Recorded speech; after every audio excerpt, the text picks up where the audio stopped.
Cet honnête garçon, fidèle à son village et prêt au sortir de l'école à saisir avec une ardeur méritoire le manche de la charrue.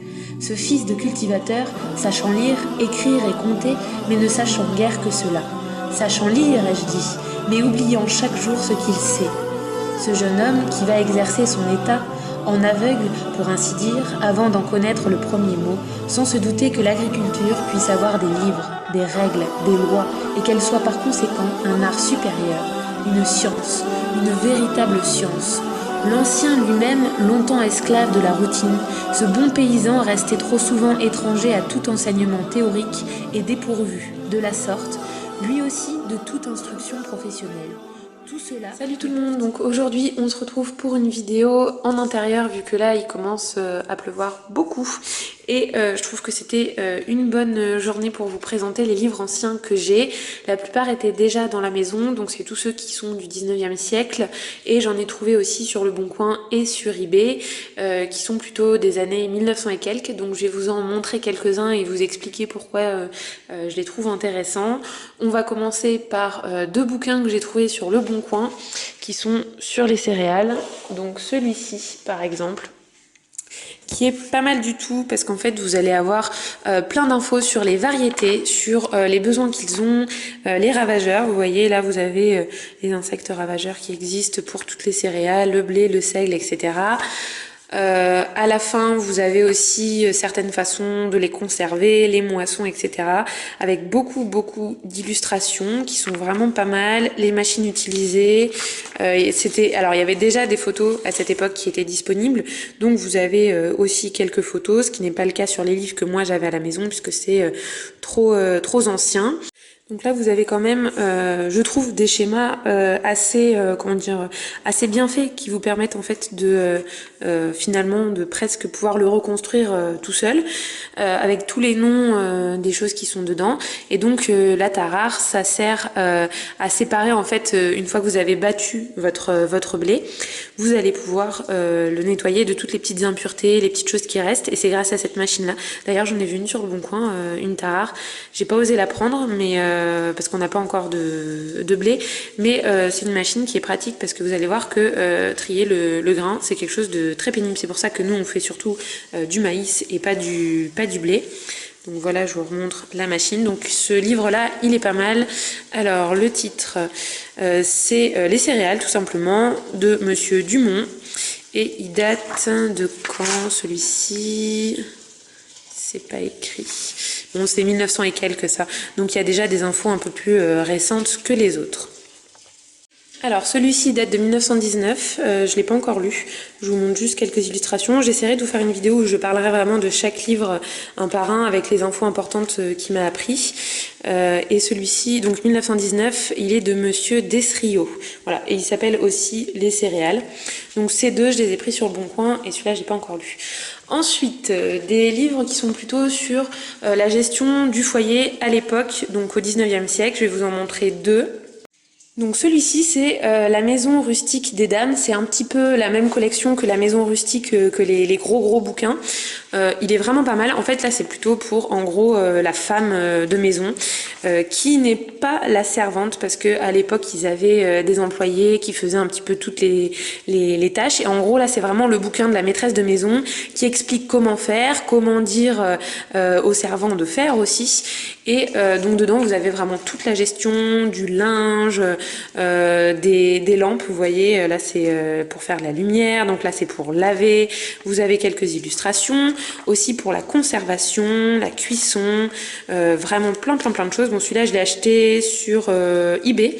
Il est un petit peu abîmé, mais il est tout à fait lisible. Donc il y a juste la cote en fait qui est abîmée, donc ça me dérange pas du tout. Vous avez aussi pas mal de choses culinaires. Donc là par exemple c'est par rapport à tout le gibier que vous pouvez chasser.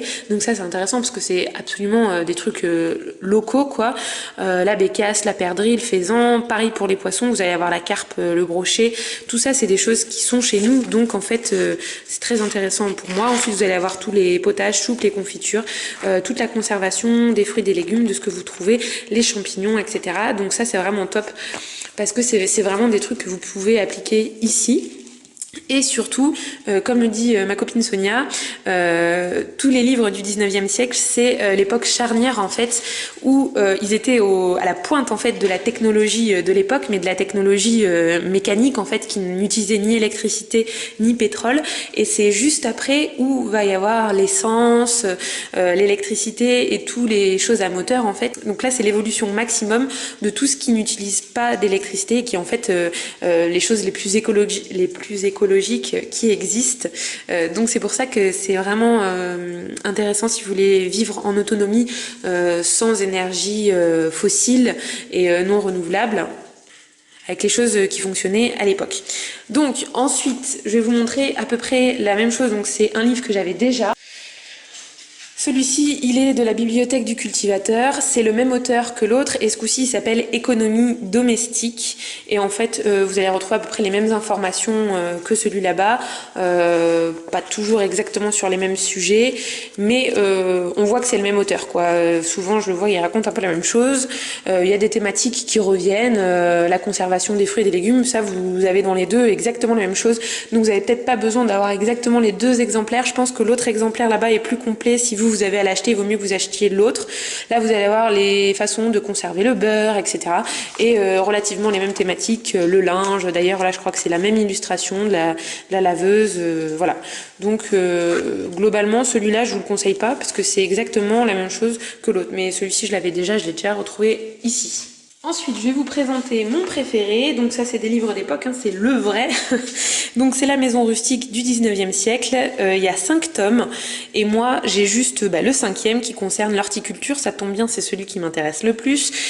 Vous allez trouver là-dedans tout pour les greffes. Par exemple, là, la taille, greffer les choses. Vous allez avoir toutes les variétés de légumes, leurs besoins et tout, les serres, les trucs tropicaux en fait sous serre, les orangerais, etc. Là c'est vraiment un truc hyper complexe où vous allez vraiment avoir toutes les infos le plus précis possible. Ça va être dans cette édition, donc si vous n'aviez qu'un seul livre, qu'une seule collection à acheter, ça serait La Maison rustique du 19e siècle. Je trouve que c'est vraiment des très très très bons bouquins. Bon, il n'est pas dans un état terrible, vous voyez, mais vous pouvez lire les choses. Il est en accès gratuit, je vous mettrai le lien sous la vidéo où vous pouvez le consulter entièrement en PDF. Alors c'est très très très très fatigant à lire sur l'ordinateur. Donc je pense que vous allez rapidement, si vous voulez le lire, vouloir acheter le bouquin parce que bon, lire des 500 ou 600 pages écrites tout petit sur PDF, franchement vous allez voir que c'est pas possible quoi. Il y a des livres sur Amazon qui sont neufs, réimprimés, mais en fait c'est les réimpressions de ce PDF là.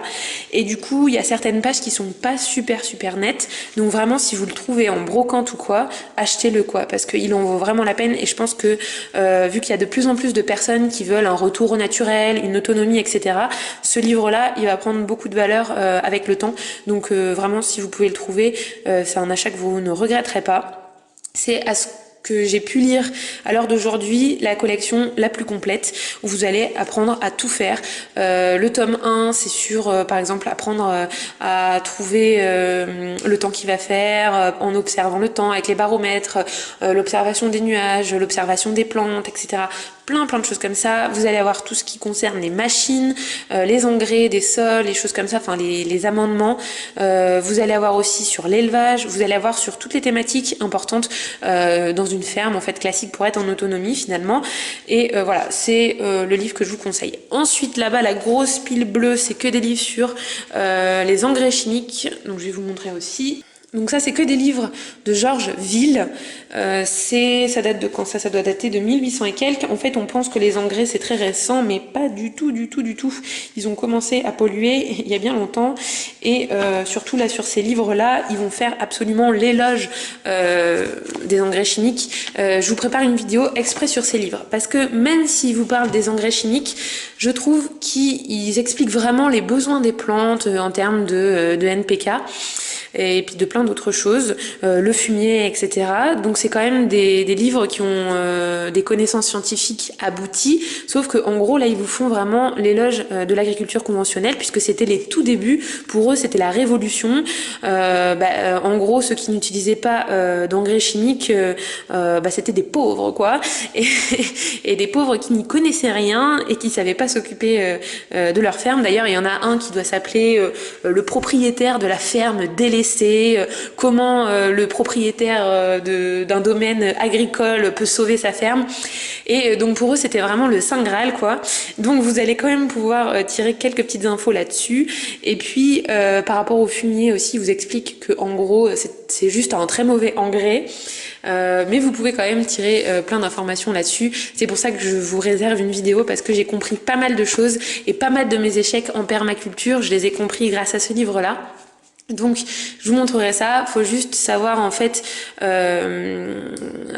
avoir du recul et réussir à comprendre que même s'ils font l'éloge des engrais chimiques, c'est pas la meilleure solution. Et puis voilà, donc si vous avez vous aussi des bouquins comme ça, je vous invite à mettre les titres en commentaire, titre, auteur, et puis ce que vous en avez tiré, les infos importantes, voilà, ce qui vous a plu dans ce bouquin et pourquoi vous le conseillez aux autres.